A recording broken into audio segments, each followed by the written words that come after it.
After taking the SAT 2 times and not getting the score that I wanted, I took it for a third time. That time around, I got a 1570, which I was really happy with. But how was I able to do it? And how can you do it too? Standardized tests like the SAT and ACT feel like they should be from a bygone era, a relic of the past. With the COVID pandemic and every school going test optional, meaning that you wouldn't be required to submit standardized test scores, and some schools even going test blind, meaning that they wouldn't even look at your scores if you sent them, I thought standardized tests were eventually going to be phased out of the whole college admissions process. But with the years going on and more schools starting to resume normal test taking procedures and a lot of schools not being test optional anymore, it looks like the SAT and standardized testing as a whole is here to stay once again, which is really a shame. A lot of people agree that the SAT doesn't really measure your intelligence or anything, it more just measures your ability to take the SAT. This means you could have someone who is really smart and intelligent but doesn't perform well on the SAT and gets a bad score, and on the other hand you could have someone who is not as smart and intelligent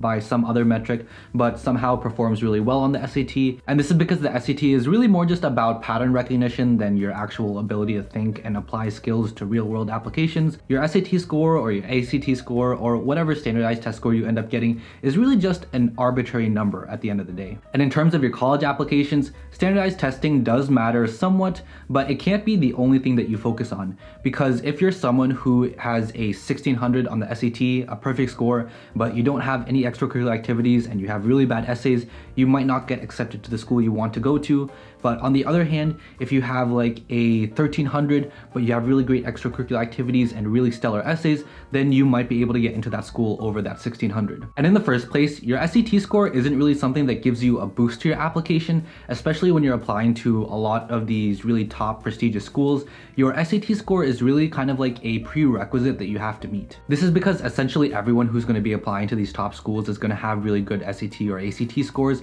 so really just having a good score sort of puts you in the running, but it doesn't really give you a boost since everyone else is going to have similar scores. Of course, there can be exceptions where you might have a lower SAT score but excel really well in a different area, but in most cases, your SAT score is really just like a bar that you have to meet more than anything else. Back when I was in high school, I took the SAT a total of 3 times. I took it twice in my junior year and then once towards the start of my senior year. The first 2 times I took it, I got a 1470 and then a 1490. Both those scores were alright, but not really something that I was super happy with. And for the 1490 especially, I was actually somewhat disappointed because I ended up taking the SAT essay along with that test, and I got something like a 17 out of 24, which is a pretty bad score. So I was overall not really too happy with either of the SAT scores that I had. I think this can be largely attributed to the fact that I didn't really study for either of those 2 exams, which in hindsight was probably a bad decision on my part. So the third time around, I decided to make a change and actually start studying for the exam. So I got the official SAT prep book from College Board.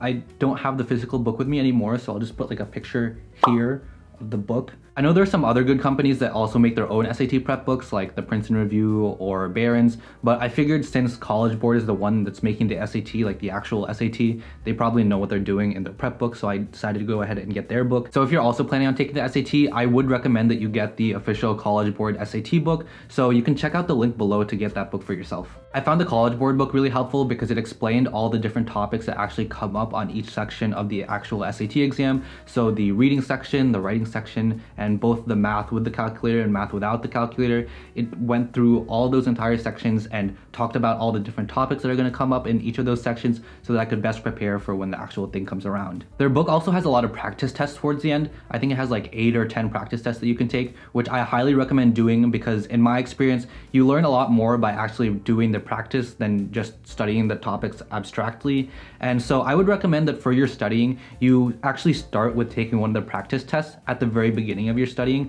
so that you can kind of get a baseline and see where your abilities are currently at. So you can get sort of like a preliminary score, and as you grade yourself, you'll actually be able to see which areas you need to improve on, whether that's like a specific topic in math that you're not super strong on, or there's like a certain concept in the reading section that you're kind of not super great with. So once you take this first practice test, you'll be able to see which areas you really need to focus on so that you can kind of direct your studying towards those so that you can have a more efficient and productive time with your studying and you don't end up reviewing things that you're already confident on, and you can focus more time on the things that you actually need to work on. For me, the first time I opened that book, I took a practice test and I got around a 1500, I think. And after I found the areas I needed to focus on and I really worked those areas, I got I think a 1540 by the time I took my last practice test, which is a lot better than what I had on my previous SATs. And depending on how much time you give yourself to study, you can kind of space out the number of practice tests you take. So you could take like one a week or something, and you can really track your progress and see how you improve. I know that there are a lot of other resources online to help you study for the SAT, like Khan Academy or some other online question thing for the SAT,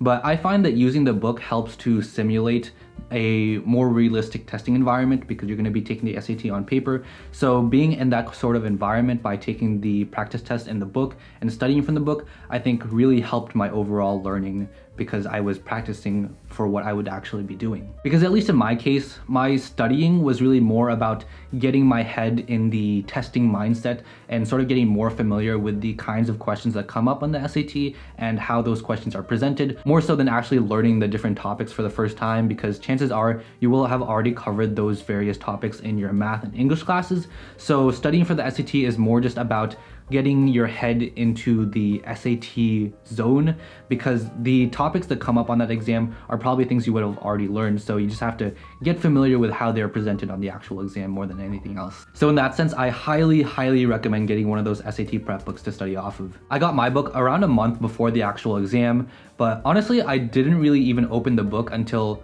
probably the night before the exam, but just having the book helped me feel more prepared and like I was actually studying, and I think it really helped me get into the zone of how the SAT really was. It's kind of like in a video game where you equip an item and it gives you a stat boost. That's how it was with me with the SAT book and being prepared for the SAT. So highly recommend getting an SAT book to help you study. The night before I took the actual real SAT, it was mostly just me doing those practice tests and grading myself and seeing which areas to work on, and then going back earlier in the book to cover those topics again, and then taking more practice tests. And then I just kept that up for the whole night, going over questions that I struggled with and trying to improve my score as I took each practice test. And by the end of the night, I probably took around 4 or 5 practice tests, which I think was really great for me because it really drilled those questions into my head so that I could be on my best performance when I took the actual exam. So the next day I went to the testing center and absolutely balled out. I felt really great about the SAT coming out of it. And a couple weeks later, I was in the bathroom checking my phone and I got the score notification and I saw that 1570 and felt a lot of relief,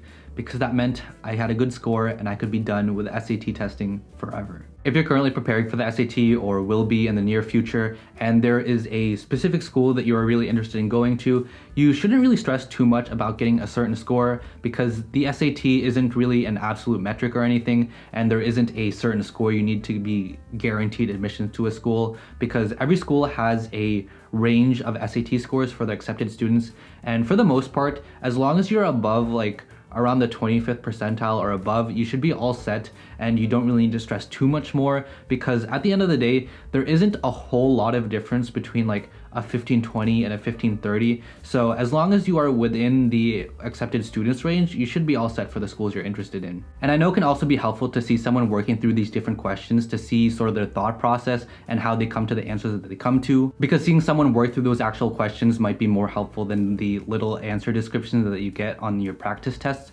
So I might make a full walkthrough of the actual SAT in a future video, which you can check out here if I've made it already. Otherwise, if I haven't made it and you're interested, just let me know in the comments.